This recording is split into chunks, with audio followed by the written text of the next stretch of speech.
যারা শহীদ তাদের রক্তের রং হবে বিচারের মাঠে যখন উঠবে, তখন ঝরঝর ঝরঝর করে রক্ত ঝরবে, তখন রক্তের রং হবে রক্তের মতো, আর রক্তের গন্ধ হবে আতরের মতো। এ হলো এরা আসল শহীদ। আর যারা একমাত্র আল্লাহকে, আল্লাহর দ্বীনকে উঁচু করার জন্য শহীদ হয়েছে, তারাই শহীদ। এছাড়া আর পৃথিবীর কোনো মানুষ শহীদ নয়।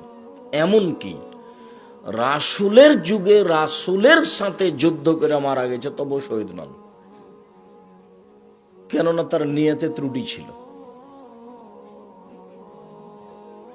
আর এখন আপনি যাকে শহীদ বলছেন, যেটা তো ভাবাই যায় না।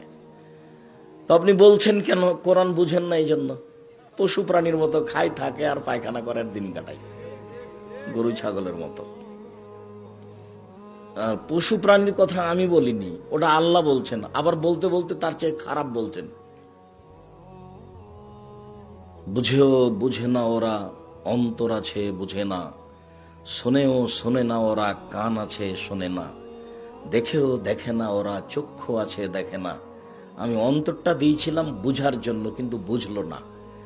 আমি কান দিয়েছিলাম শোনার জন্য, কিন্তু শুনলো না। আমি চক্ষু দিয়েছিলাম দেখার জন্য, কিন্তু দেখলো না। উলাইকা কাল আনআম, তারা পশু প্রাণীর মতো, তারা গরু ছাগলের মতো, তারা কুকুর শিয়ালের মতো, বাল হওয়া আজাল, বরং তার চেয়ে খারাপ।